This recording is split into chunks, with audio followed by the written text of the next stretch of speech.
আসসালামু আলাইকুম, স্বাগতম জানাচ্ছি বিবিসি নিউজ আন্তর্জাতিক সংবাদে। শুরুতেই সংবাদ শিরোনাম, এরপর বিস্তারিত। গাজা মিশরের রাফা সীমান্ত সীমিতভাবে খোলা হয়েছে আজ। যুক্তরাষ্ট্র ইরান নিউক্লিয়ার আলোচনা শুক্রবার শুরু হবে। দক্ষিণ সুদানে সরকারি ও বিরোধী সেনাবাহিনীর তীব্র সংঘর্ষ বৃদ্ধির খবর। রাশিয়ার মেদভেদেভ বললেন বিশ্বযুদ্ধ চান না, এমনই উদ্ধৃতি। ইউএস বিশেষ দূত উস্তাদ উইটকফ আজ ইসরায়েলে নেতাদের সঙ্গে বৈঠক করবেন। দর্শক, এতক্ষণ শুনছিলেন সংবাদ শিরোনাম। যদি ইসরায়েলের ধ্বংস চান, মানুষের ও ফিলিস্তিনি মানুষের পক্ষে থাকেন, তাহলে অবশ্যই চ্যানেলটিকে সাবস্ক্রাইব করে বেল আইকনটি অন করে দেবেন ও আপনার মতামত অবশ্যই কমেন্টে জানিয়ে দেবেন। এখন বিস্তারিত।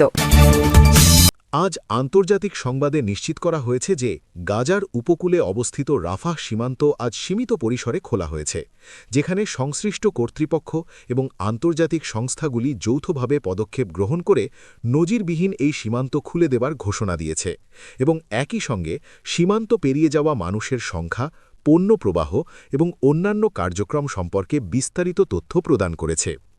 অফিসিয়াল বর্ণনায় বলা হয়েছে যে সীমান্ত খোলার এই উদ্যোগ বাস্তবে আসে আন্তর্জাতিক পর্যবেক্ষক ও সংশ্লিষ্ট সরকারগুলির সমন্বিত প্রচেষ্টায়, যার ফলে সীমান্ত এলাকায় দীর্ঘ সময় ধরে স্থগিত থাকা পণ্য ও যাত্রীদের চলাচল আজ থেকে সীমিতভাবে শুরু হয়েছে।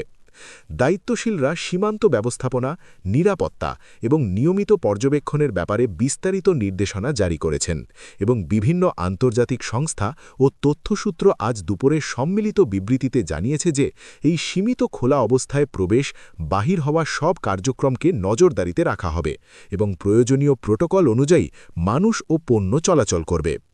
এমনটাই আজ বিভিন্ন নিরাপত্তা ও প্রশাসনিক সূত্র নিশ্চিত করেছে। এই পদক্ষেপের উদ্দেশ্য ও এর বাস্তবায়নের বিস্তারিত বিবরণ আজ বিভিন্ন সংশ্লিষ্ট কর্তৃপক্ষের কণ্ঠ থেকে পাঠকদের সামনে তুলে ধরা হয়েছে, যা আন্তর্জাতিক সংবাদ পরিসরে উচ্চ গুরুত্ব পেয়েছে। আন্তর্জাতিক মঞ্চে আজ জানা গেছে যে যুক্তরাষ্ট্র ও ইরানের মধ্যে আয়োজিত নতুন নিউক্লিয়ার আলোচনা এই শুক্রবার থেকে আনুষ্ঠানিকভাবে শুরু হবে বলে ঘোষণা করা হয়েছে, যেখানে দুই পক্ষের প্রতিনিধি দল নির্ধারিত আলোচনার সূচি, স্থান এবং আলোচ্য বিষয়সমূহ সম্পর্কে বিস্তারিত তথ্য প্রদান করেছে সংশ্লিষ্ট প্রতিনিধি গোষ্ঠী। ওই বিবৃতিতে বলা হয়েছে যে এই বৈঠকে উভয় দেশ তাদের প্রধান প্রতিনিধিদের মাধ্যমে নির্ধারিত বিষয়গুলোর ওপর সূক্ষ্ম পর্যায়ে কথা বলবে এবং নির্ধারিত সময় অনুযায়ী কর্মসূচি সম্পন্ন করবে। আলোচনার সূচনা ও তার সংশ্লিষ্ট প্রক্রিয়া আজ দুপুরে উভয় পক্ষের বক্তব্যের ভিত্তিতে সংবাদ মাধ্যমে প্রচারিত হয়েছে। বিশেষজ্ঞ পর্যবেক্ষকগণ জোর দিয়ে বলেছেন যে এই আলোচনায় অংশগ্রহণকারী প্রতিটি পক্ষ তাদের নির্ধারিত অগ্রাধিকারগুলো নিয়ে আজকের ঘোষণায় প্রতিফলিত হয়েছে। যুক্তরাষ্ট্র ও ইরান উভয়ই আজ প্রকাশিত বিবৃতিতে স্পষ্ট করেছেন যে আলোচনা সময়নিষ্ঠভাবে শুরু হবে এবং নির্ধারিত আলোচ্যসূচি অনুযায়ী পেশাগত ও কূটনৈতিক পর্যায়ে কথা বলার জন্য প্রস্তুত থাকবে। এই সংক্রান্ত বিস্তারিত তথ্য আজ আন্তর্জাতিক সংবাদ সংস্থা ও সংশ্লিষ্ট কূটনৈতিক গণমাধ্যম দ্বারা পাঠকের কাছে পৌঁছেছে। আজ দক্ষিণ সুদানে আন্তর্জাতিক সংবাদ মাধ্যমে পাওয়া বিবৃতিতে বলা হয়েছে যে সরকারি বাহিনী ও বিরোধী সশস্ত্র গোষ্ঠীর মধ্যে সংঘর্ষ গত কয়েক ঘণ্টায় তীব্রভাবে বৃদ্ধি পেয়েছে, যেখানে সংঘর্ষের প্রকৃতি, সংঘটিত লড়াইয়ের স্থান এবং অংশগ্রহণকারী বাহিনীগুলোর পক্ষে প্রকাশিত বিবৃতিগুলোর বর্ণনা বিস্তারিতভাবে সংবাদে প্রতিফলিত হয়েছে। সরকারি বাহিনী ও বিরোধী গোষ্ঠীর সংঘর্ষ শুরুর পর থেকে ওই এলাকায় আগ্নেয়াস্ত্র ও বড় ক্যালিপার অস্ত্র ব্যবহার করা হয়েছে বলে আজ বিভিন্ন জায়গা থেকে পাওয়া তদন্ত করে যাচাইকৃত বিবরণে প্রচারিত হয়েছে। সংশ্লিষ্ট পক্ষগুলো নিজেদের অবস্থান, সফলতা অথবা ক্ষতির হিসাব আজ প্রকাশ্যে এনে সাংবাদিক কাউন্টারদের সামনে পরিস্থিতি ব্যাখ্যা করেছে।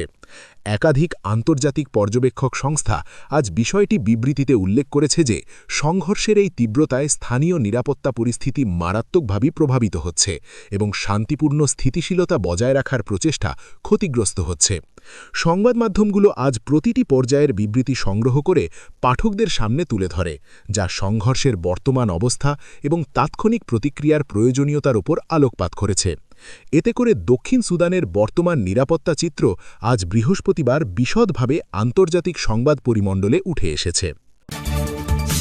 আজ রাশিয়ার সাবেক রাষ্ট্রপতি দিমিত্রি মেদভেদেভ এক আলোচিত বিবৃতিতে বলেছেন যে রাশিয়া বিশ্বযুদ্ধ চান না। এমন উদ্ধৃতিটি আজ বিভিন্ন আন্তর্জাতিক সংবাদ সংস্থার মাধ্যমে প্রচারিত হয়েছে, যেখানে মেদভেদেভ নিজেই তার বক্তব্যে এসব মন্তব্য করেছেন এবং সংবাদপত্র, টেলিভিশন ও অনলাইন রিপোর্টে তার বক্তব্যের নির্ভুল প্রতিলিপি তুলে ধরা হয়েছে। তিনি তার বক্তব্যে বলেছিলেন যে বড় ধরনের সংঘাতের ওপর রাশিয়ার দৃষ্টিভঙ্গি কঠোরভাবে নির্ণীত এবং এমন কোনো সিদ্ধান্ত বা কার্যক্রমে রাশিয়া জড়াতে চায় না যা বিশ্বজুড়ে ব্যাপক সংঘাত বা যুদ্ধের পরিস্থিতি সৃষ্টি করবে। এই মন্তব্য আজ অন্যান্য রাজনৈতিক ও কূটনৈতিক বিশ্লেষকগণের সার্বিক বিশ্লেষণের কেন্দ্রবিন্দু হয়ে উঠেছে। মেদভেদেবের বক্তব্যের শব্দশুদ্ধ প্রতিলিপি, তার ভাষণের বিস্তার এবং আন্তর্জাতিক সম্প্রদায়ের বিভিন্ন প্রতিক্রিয়া আজ সন্ধ্যায় সংবাদ মাধ্যমে সম্প্রচারিত হয়েছে। প্রতিবেদনে উল্লেখ করা হয়েছে যে মেদভেদেবের বক্তব্যকে আন্তর্জাতিক মঞ্চে গুরুত্ব সহকারে দেখা হচ্ছে এবং বিভিন্ন দেশে এই মন্তব্যের প্রভাব সম্পর্কে বিস্তারিত রিপোর্ট করা হচ্ছে। আজ এই বিষয়টি আন্তর্জাতিক রাজনীতি বিষয়ক আলোচনায় একটি উল্লেখযোগ্য পয়েন্ট হিসাবে সংবাদ সম্মেলন, বার্তা ও সংবাদপত্রে বিস্তারিত ব্যাখ্যা করা হয়েছে।